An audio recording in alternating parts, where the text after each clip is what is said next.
A little background first. I was serving a 15-year sentence in a penitentiary in southern Arizona. What I was in there for isn't important. During my stay there were countless things that happened that no one could explain, and even more that no one wanted to know more about. It all started with a prison legend. Supposedly, years ago, something awful and unexplainable happened in the prison. Every morning, we'd be woken up and expected to stand near the front of our cells while guards visually confirmed we were present and accounted for. Apparently, about a year before I got sent there, the most brutal and unexplainable thing happened during one of these routines. A man who had a cell to himself looked very off during this check. When a guard pulled over another guard to help him check it out, they found it wasn't actually the prisoner they were expecting at all. It was a totally different man. This man was wearing the skin of the other man over him, loosely fitting, draped over him, apparently looked like a real monster. The scariest things were, though, was the guy wearing the skin was not an inmate. They had no idea how he even got into prison, let alone a cell. What's worse is that they couldn't even figure out who the hell he was. He wasn't documented anywhere. And what's worse than that, they never even found the body of the man of the skin he was wearing. Pretty grisly stuff, I know. And I realize that's not the go-to definition of a skinwalker, but that's what the prison calls him, the skinwalker. Didn't help that the guy never talked, apparently. Anyway, that's what started the whole skinwalker superstition around the yard. Apparently, the guy got shipped to a different spot about a month after it happened, and just about everyone in Gen Pop felt all the better for it. I heard about the story on the second day of my stay. Hell of a story to hear to place in your home for the foreseeable future. Now on to the real shit, though. Sure, that guy was the skinwalker, but all he did in the long run was get an old lifer Navajo inmate to tell everyone about actual skinwalkers. It seemed like a lot of the prison culture actually revolved around them. Now, apparently, skinwalkers are tricky to point out on the spot, but if you manage to survive around one for more than a minute or two, almost everyone can tell the mannerisms are all off. They can mimic human speech, but not replicate it. They twitch manically. They have an unnatural gait while walking, but apparently they got better with experience. The old Navajo guy, his name was Carl, said he was sure there was an actual one among the prisoners, slowly picking us off over the years. He called it the Grand Master Skinwalker at one point. Apparently, he thought it had human mannerisms down so well that you might not even be able to tell if it was your cellmate for a day or two. It had to be good, he posited one night. He would expect a skinwalker to jump at any opportunity for a kill. But this one realized it had a revolving door of people to kill coming to it and masterfully bided its time, as Carl thought, for years. A lot of guys found humor in it. A lot more were really on edge about it. Every once in a while in prison, people snap. Sometimes you'll find your cellmate swinging in front of your bunk, strung up around the neck by his pant leg. Sometimes you just can't take it anymore. But in our yard, people tended to snap in a very special way. It wouldn't be an outburst at dinner or a silent suicide in the night. Guys would just stop talking, hunch over, and shuffle around. Any friendships they had would be mostly out the window. They would turn into a loner during rec time. They would let their hair hang in front of their face. No one liked to talk about it, like if they did, it would happen to them next. I felt the same way.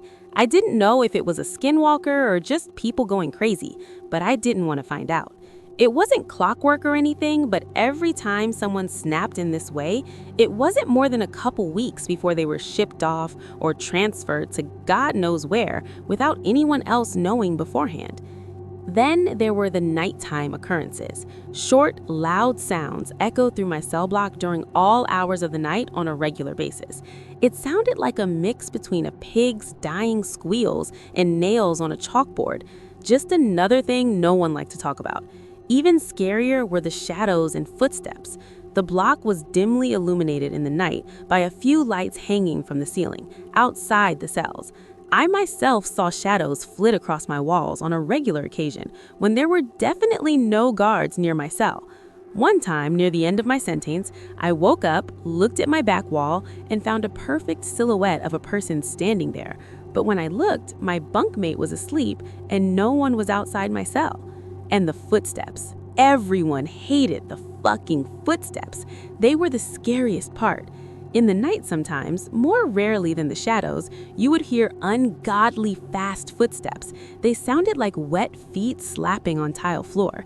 Whatever caused them would fly from one end of the block to the other in a dead sprint. Whatever it was inhumanely fast. If you happened to be awake before it started, by the time you heard the footsteps on one side of your cell and whipped your head around to see the thing run by, it sounded like it was 3 cells past you. Everyone hated the footsteps. I agreed. I thought they were the worst. I was released from that place about a month ago, and I have more stories than I can count. I swear it was nearly my turn. About a week before I was discharged, my cellmate and a good friend of mine snapped. In the same kind of way. I didn't sleep for an entire week. Well, I did sleep, of course, but never for more than a few minutes at a time. Never turned my back on the guy. The scariest thing, I woke up one night to him somehow snaking his body through the bars of our cell. For reference, I couldn't get anything past my shoulder through them. The worst part, though, he was coming back into our cell. On the day of my release, I didn't say a word to him, just left. He seemed fine with it, so was I. I had made it through 15 years of prison fights, gang disputes, and for all I know, skinwalker abductions. I left through the front gates, a free man. As I walked along the fence for the rec yard, I spotted my cellmate standing off on his own like he had for the last week or so. I shook my head, not even really sure if it was him anymore. I took one last look over the yard, this time from the other side of the fence. I wish I hadn't.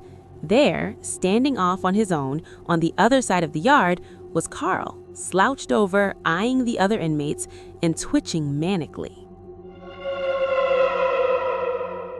I have a story. It isn't mine, but it happened to my uncle. He used to tell this story when we went camping, and it scared the lights out of me every time I heard it. We live in Utah, and my uncle, Mark, went on a mission at 19. They sent him to an Indian reservation in Arizona. They paired him up with a companion named Carl. When they first got there, there was a huge rift with the locals on the reservation with them being there. They didn't want my uncle and Carl staying on the reservation grounds.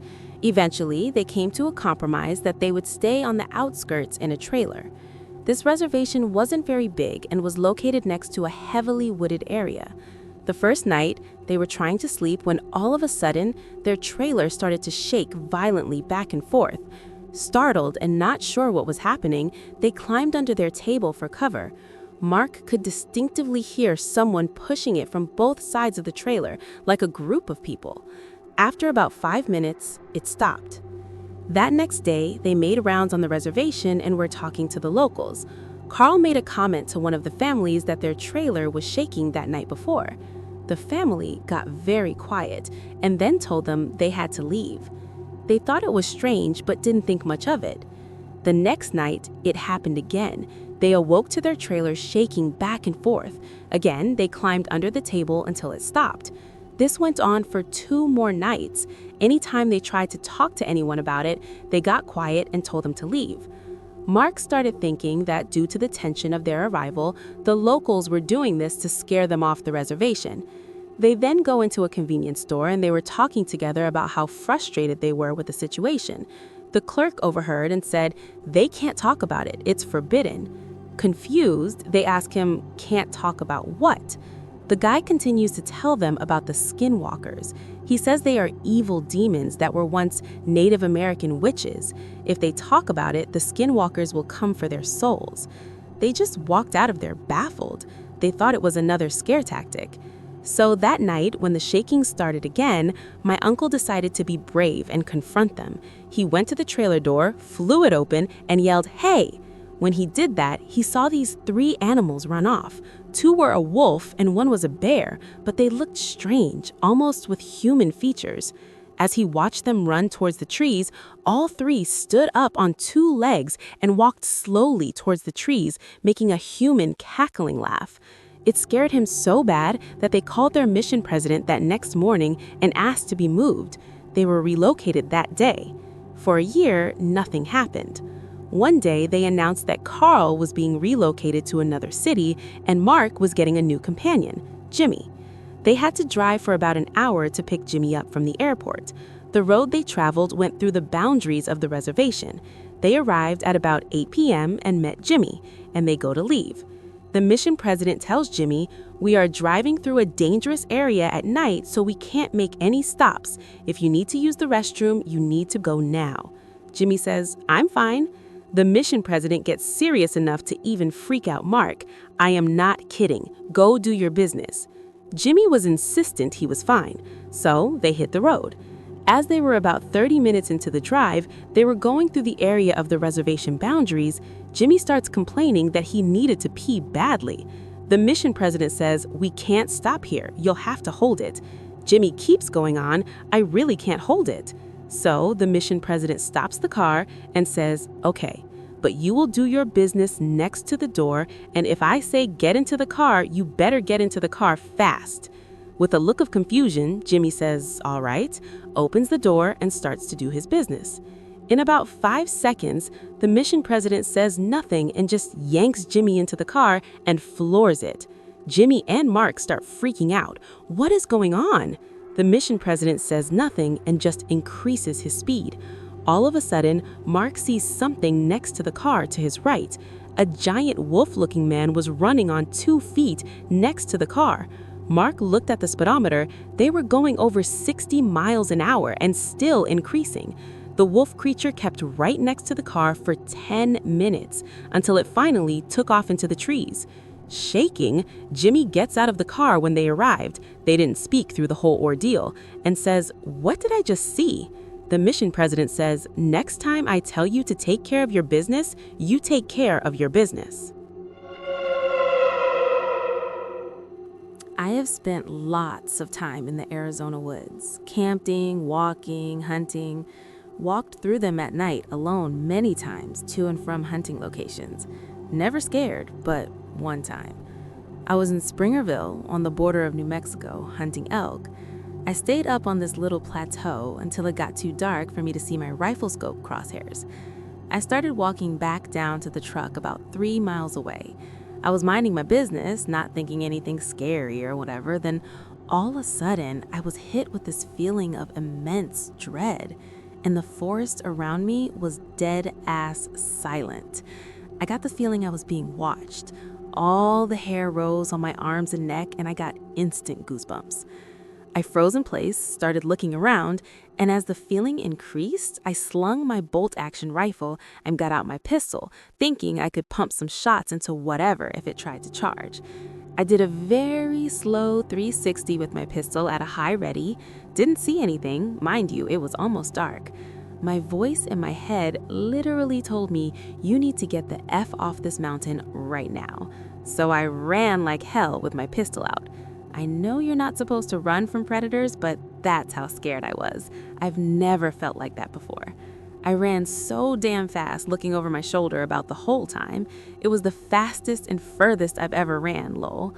When I got away from that area a good bit, the feeling subsided and I broke out my flashlight, had a peaceful walk back the car, but I checked over my shoulder every few minutes. I don't know what it was, but it was something.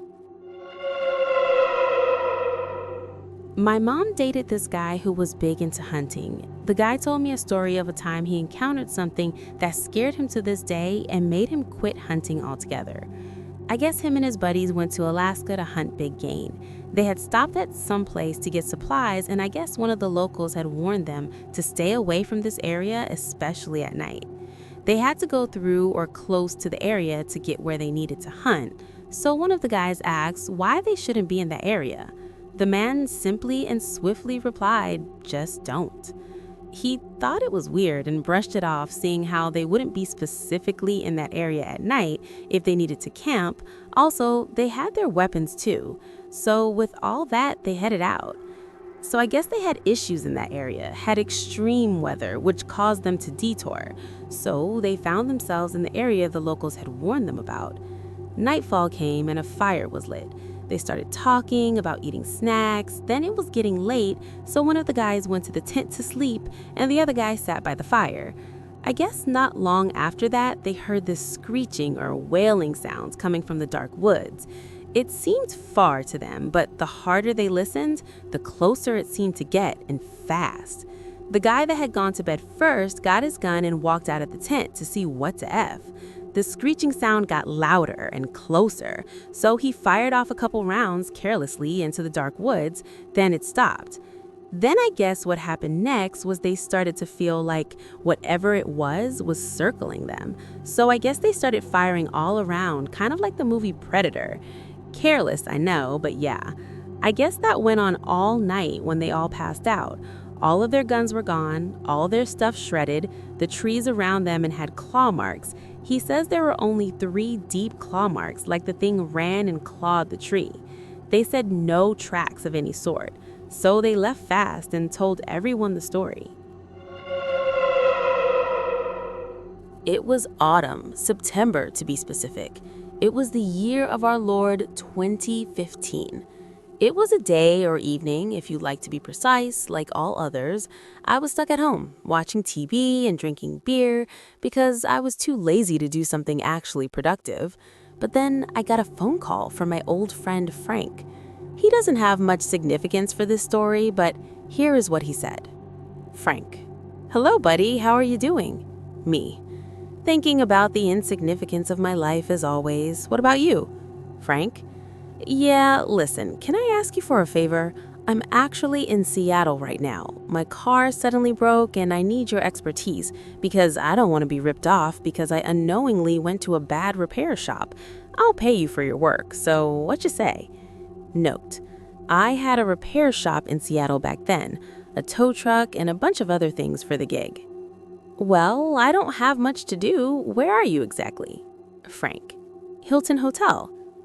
I didn't know it back then, but now, knowing everything, I wouldn't go there even for 10 million worth of dough. When I arrived, I greeted my friend, we shook hands, and I went to get some tools before checking the car. "So, what brought you all the way here from California?" Frank: "Well, as you know, my sister lives here too. She is currently fighting for the custody of her twins between her and that fucking bastards of a husband that dared to cheat on her. She asked me to look after her shop for the meanwhile." Damn, my condolences, friend. I hope that she wins and that this guy gets castrated by some random pit bull. Yeah. As I went to examine the car, I noticed that the surroundings of the gap between the main car case and bonnet is covered in a weird yellow substance. Ew, what is that? Is something wrong? Not sure yet. There's some weird substance. I then opened the bonnet. We were both shocked. It was covered in all manner of excrements, some weird tissues that resembled Pampers, and small bits of fur. Frank got real angry after seeing this. "What? I swear I will find whoever did this and I will kill him." "How did you not notice someone doing this to your car?" "I had to stop here because I really needed to use a toilet, but when I flushed it, the whole place started flooding." Damn, you really have a bad day today. I think, however, you can fix this yourself. Go check the back seat of my car. I have some gloves for this. What about you? I'll go ask the people around if they saw something. You're clearly eligible for some cash after someone vandalized this old trash bin of yours. Besides, look at that electric pole. It has a camera on it. Perhaps the hotel can share the footage with us to catch the bandit. I went inside the hotel. It had more guests than usual. A lot of them were teens and college students, or at least they looked around that age. Luckily, it didn't take me long to find reception. I asked the receptionist if the camera on an electric pole near the parking lot and is theirs. After getting an affirmative answer, I asked if I could get the footage from that camera because my friend's car got vandalized by someone. The young lady in charge of the reception told me to wait a minute while she called the manager. A few moments later. "Good evening, sir. I'm the manager of this hotel. How can I help you?" After shaking hands, I asked the elderly-looking man the same question that I asked the receptionist. "My sincerest condolences, sir. Please follow me to the security room." Inside, there was a middle-aged-looking man in your typical security uniform, decorated with a beer belly and a dark blue cap in his bald head. "Evening, boss. Is everything good? Who is this guy?" "Kevin. "We need access to camera 19. Someone vandalized this gentleman's friend's car." "No problem. Here it is." All three of us started to watch the tape from the last hour and a half.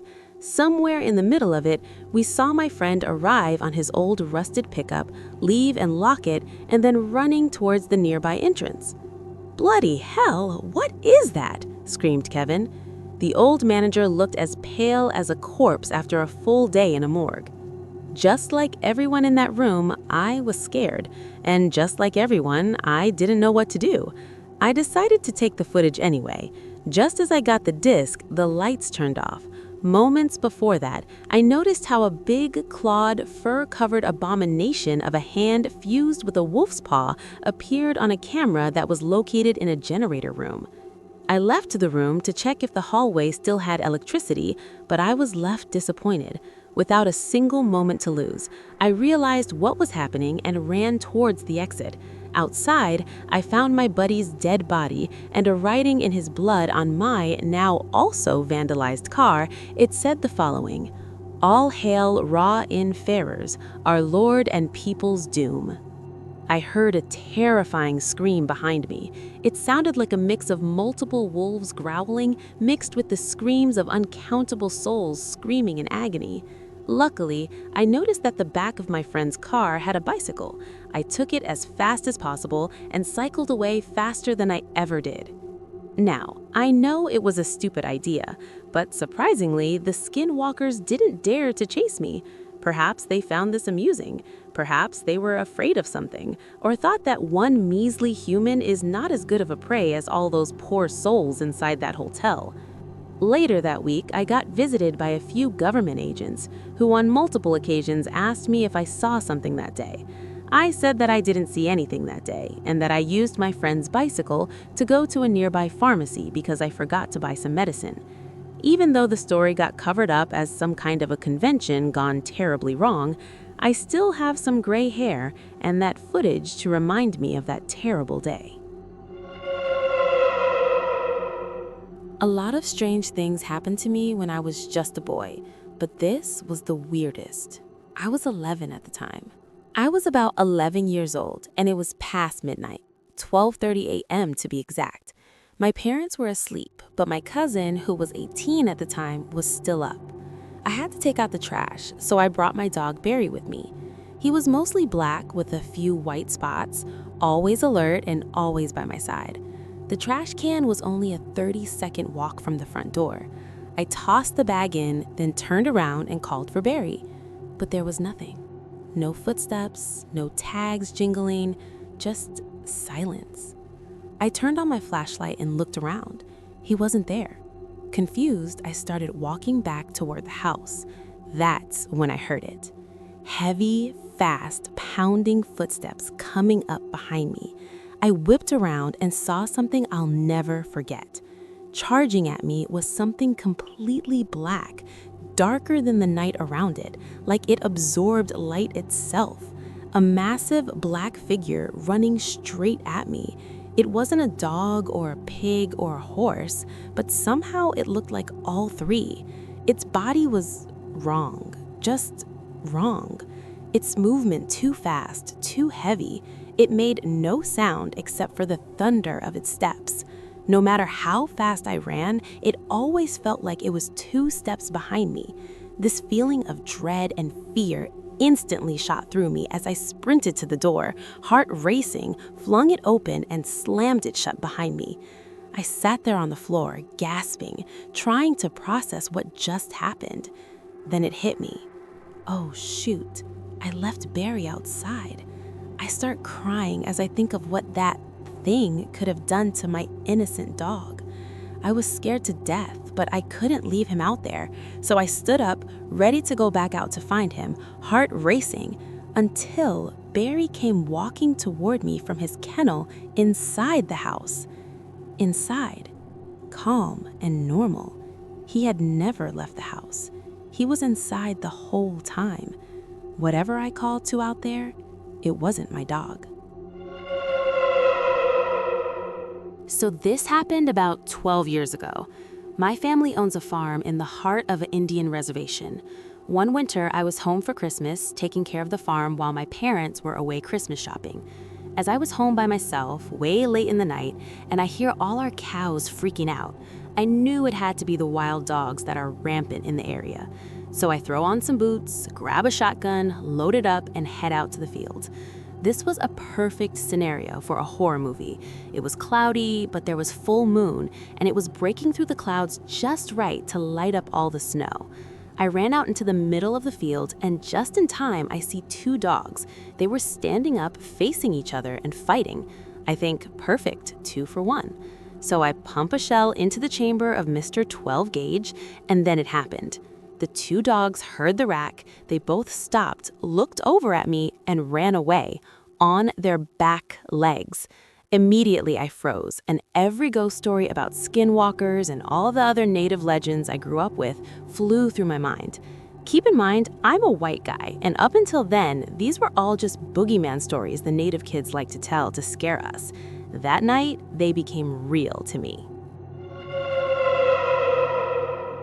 I don't have any kind of video chat or anything, nor do I have Skype, but I do want to share this story.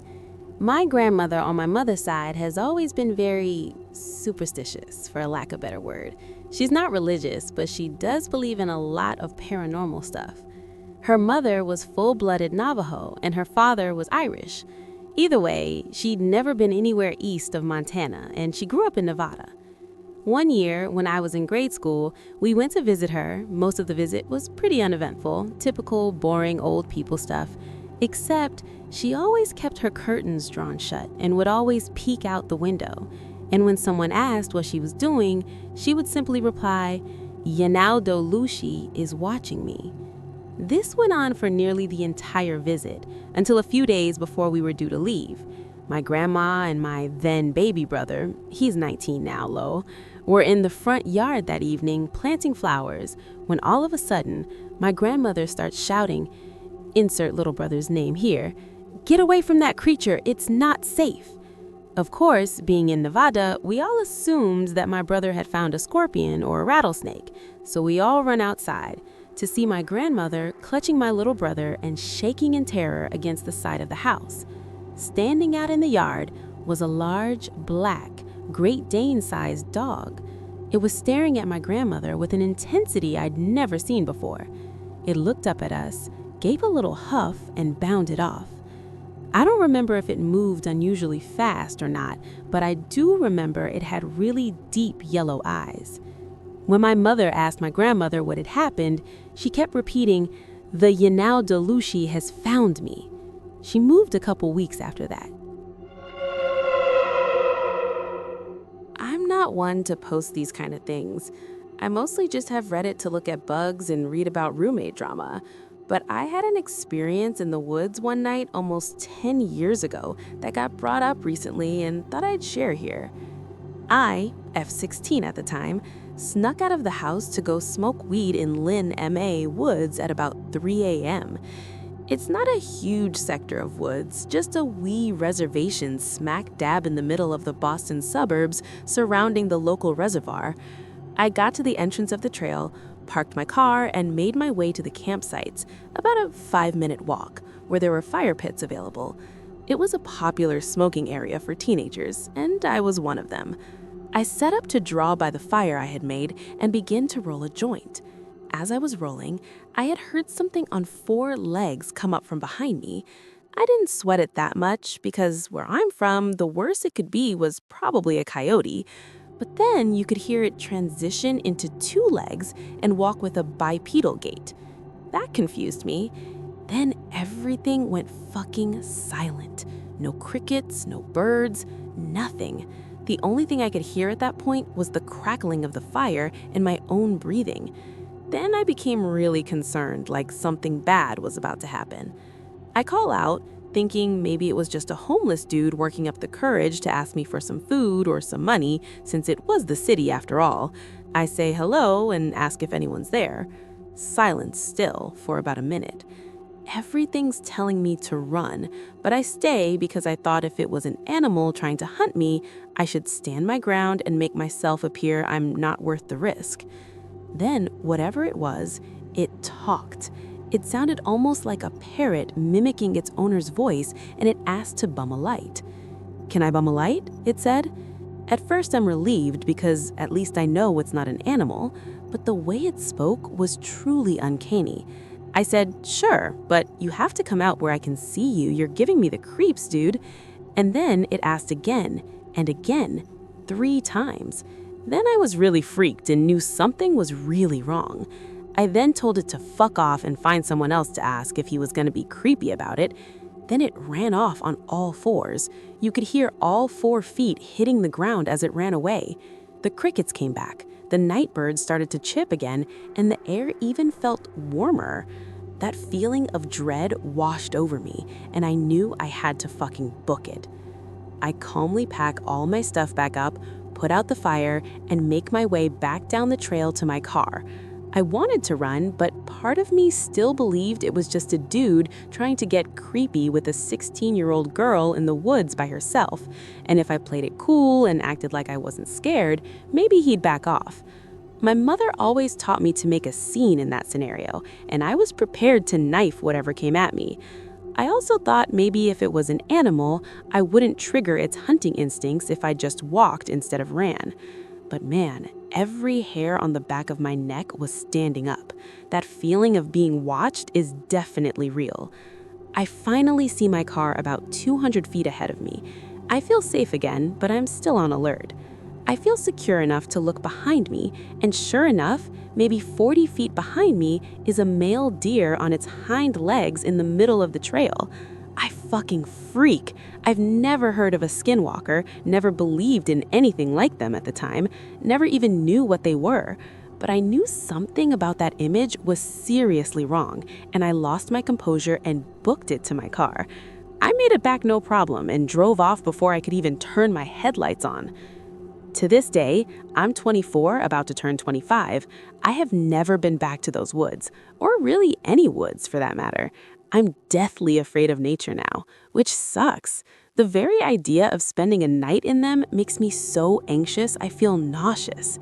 It wasn't until years later when I fell into a YouTube rabbit hole in college, when you just pick one video suggested on your recommended page and let autoplay take you wherever, that I stumbled on a video that described skinwalkers and alleged experiences people have had with them in the woods, that I truly began to understand what I may have encountered that night.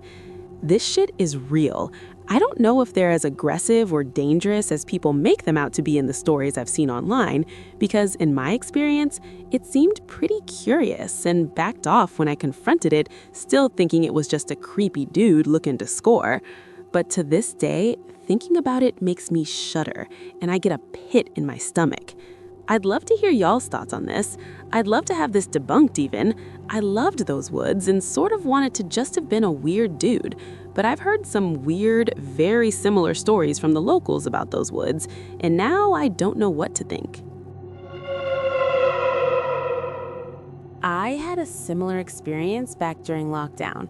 Biking through a local trail at like 3 a.m., stopped to have a smoke break in a very open area, turned off my lights to watch the stars in quiet, and as soon as I lit my lighter, I hear, "Hey, could I get a light?"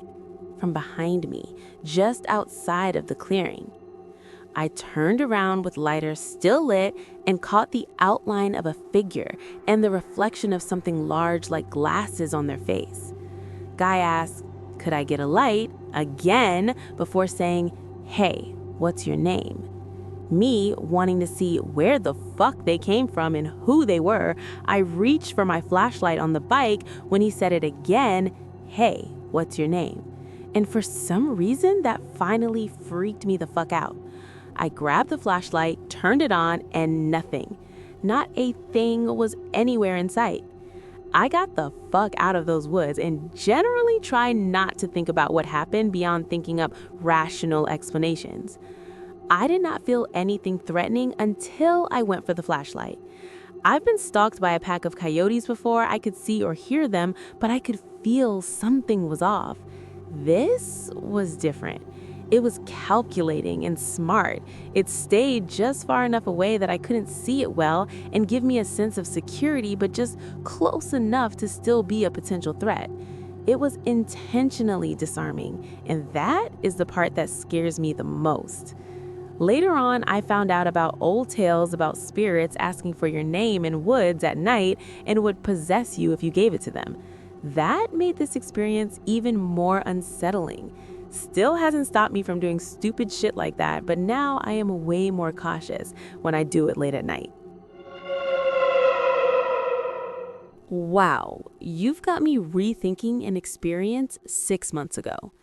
I'm in a little lake town of 5,000 in East Tennessee.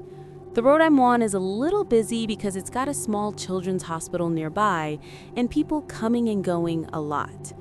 It doesn't feel that rural. My neighbor is 50 feet on one side and 100 feet on the other.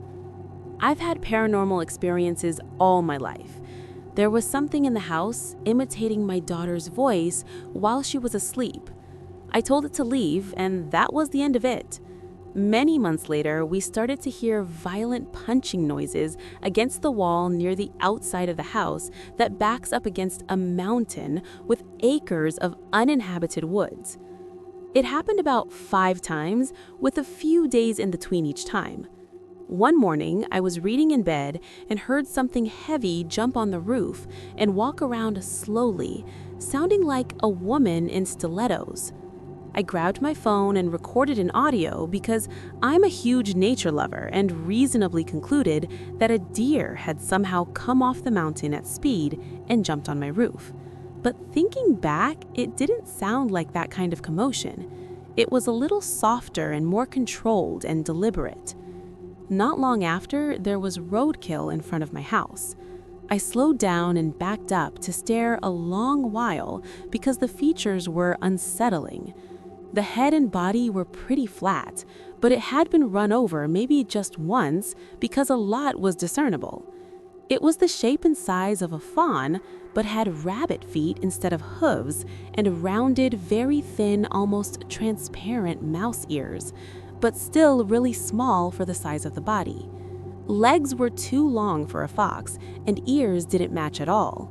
I sent it to an animal person who lives here after searching online for an hour and looking at ears of all the animal species local to here. He wrote back, "Skinwalker." He's a school principal and former EMT, very sciencey guy. It definitely took me aback, but I couldn't quite believe it. Well, all the knocks on the house stopped after that. They were so violent. Wham, wham, wham, wham. One time that it happened, my daughter flew up the stairs into my room, terrified.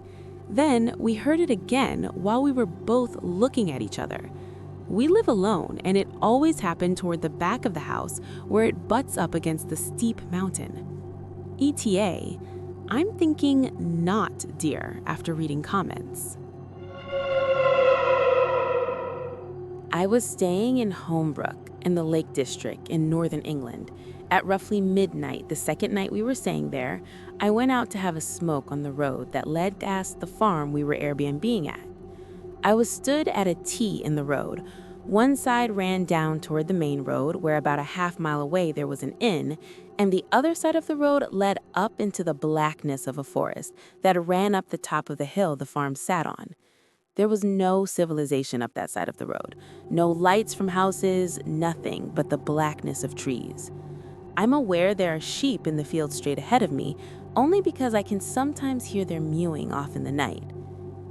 I stand in the road and am trying to get my very trusty Zippo I've had for almost 20 years to light. It won't. It's not a windy night. I just refilled it before coming on this trip.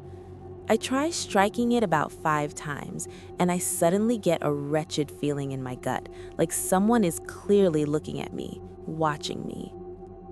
It's coming from up the road in the direction of the forest. Specifically, I can feel it's coming from the center of the road, just as it leads into the forest, from right at its edge.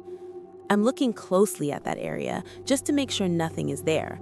I can't see anything, but the trees are thick enough. It's pitch black up to the very forest edge. But the more I look, the clearer the feeling something is there looking back at me becomes overwhelming. I turned and walked back through the farm towards our car, which was parked by the door of our stay. The light above the door is the only pool of light nearby, and I stride straight toward it. As I approach its ring of safety, I feel a bit bolder, almost sheepish that I had felt off. Maybe I was just imagining it. But I still can't shake the feeling that whatever was watching me still isn't far away. I stand under the light, directly between the door and my car, and make bold enough to try and light up one more time. It strikes out twice.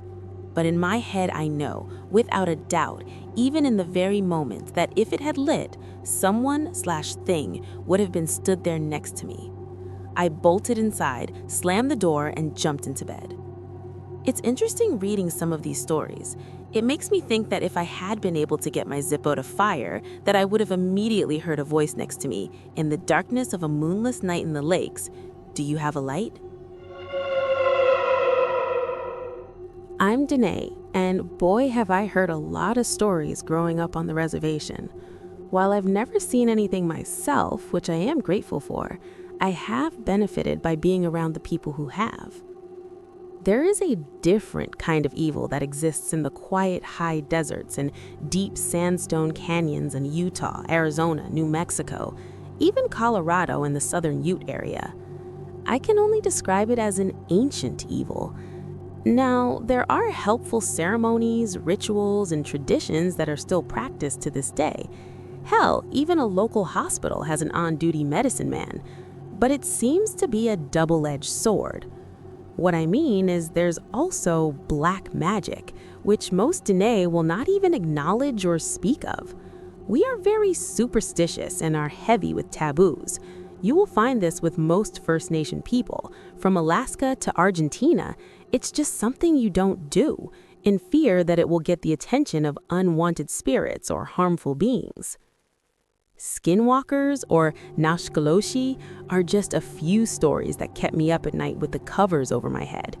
Here's a quick one for you guys. A Navajo tribal police officer was driving west on what used to be officially named Highway 666. It was lightly snowing, maybe 1/4 inch, which is a lot of snow for home, and he sees an old woman walking on the side of the road. How she got there or where she was going was not apparent because she was so far out in the middle of nowhere. He didn't see her right way, but as he passes, he notices that she's dressed in traditional clothing, a shawl, dress, moccasins, and her hair in the traditional bun. Not too odd, many elders still choose to dress traditionally, but why was she out in such cold weather this late at night? Hitchhiking, maybe? He passed her too quickly and now has to turn around, and as he makes a U-turn, he notices she is nowhere to be seen. This is fairly flat terrain, and he for sure seen an old woman walking. He pulls the squad car over and steps out with his flashlight. Confused, he manages to find the woman's footprints in the shallow snow. He follows the footprints until they suddenly turn into what looked like dog footprints, leading away from the road in a hurry. He immediately jumps back into the squad car and meets up with another officer near his patrol. He is a little shaken up, but asks the other officer if he has ever seen anything like that. The officer tells him that he has. He also explains that sometimes it's an old woman, sometimes a very beautiful young girl, but always on that road and always in the snow, waiting for the right Good Samaritan to let her into their car. I still get nervous driving those wide open spaces at night. I keep my eyes strictly on the road and turn my music up high. I rarely pick up hitchhikers, but I never pick them up at night. My wife and I just recently welcomed my sweet daughter into this world, but I've got a bad feeling she may not be as sweet as she seems to be to me. But to understand why I'd say that about my own daughter, I need to give a little backstory to the situation. We haven't been married very long, as it's not really frowned upon to marry soon in my family. But when we were first dating and staying with my parents, we slept in their living room, and when we woke up one morning, I noticed the door was still unlocked, but I was always sure to keep it locked. I never really noticed anything else, though. I never saw any handprints on the door or windows. I never saw anything out of the ordinary at all that would be a telltale sign of an intruder. I brought it up to my dad, so he took me to his office to check the CCTV monitor. No one had approached the house all night. In fact, everything was eerily still, except for a very large cat that would always hang out in their yard. That cat had been around for a long time, though. We always thought maybe it was a neighbor's cat because we lived out in the backcountry of Texas and there were other people out in the woods. But growing up there, I did actually notice a lot of things that scared the shit out of me. I once saw my cat, Salem, shape-shifting right in front of my eyes when my little cousin and I were playing soldiers near the woods. One of the old men down the road would tell us stories of a panther that would kill people's horses, but I wondered if it was really my shape-shifting cat or something. My dad also told me a story of a man that lived on our land before we did that killed his daughter's bus driver for what she said he did to her one day when she came home crying. And he would see the ghost of that dad standing over him when he slept with a blood-stained shirt and evil radiating from his eyes. And of course, countless other stories of all sorts of things that go bump in the night. None of that really seemed related to that night I noticed the door was unlocked. However, since then, I've noticed a lot of things are different about her than she used to be, but nothing too extreme, just minor things that only people really close to her would know. Like she started wearing makeup when she never really liked it before, and what she liked to eat changed. But I didn't really know how to explain it. I had only known her a few months and only had to ask what she liked to eat so few times for dates and family gatherings. Every time I tried to talk to her about it or ask her if something was wrong, she shot it down. So I just had to deal with the fact that maybe I was just discovering her for who she really is. I got used to it. It wasn't a big deal after all. Like I said, it wasn't anything major, and she still seemed like the girl I loved. And like I said, we had only been dating for a few months at the time. She also started calling me Delicious, which wasn't really a pet name we had used before. I tried to ignore how uncomfortable her tone was when she used it. It was probably just sexual anyway. More recently, I've noticed odd smells originating from under our house when I'm out working around the yard. I've also noticed a greater number of flies and carrion birds. I was hoping a lost dog or some large rodent had just crawled under there and died. But one day, I found the promise ring I had given her that she said she lost before we even moved to this house. It looked extremely old now and caked with mud. I started nosing under the house near where the ring was laying, and I found a large indentation on the earth, as if something was laying there but had been moved. Soon after that day, she surprised me with the news that we were going to be parents, and I had been so excited at first, until I realized something. I just knew my initial suspicions were proven true when she got pregnant. You see, my wife warns me right away not to expect children because of an accident she had when she was small. She was infertile.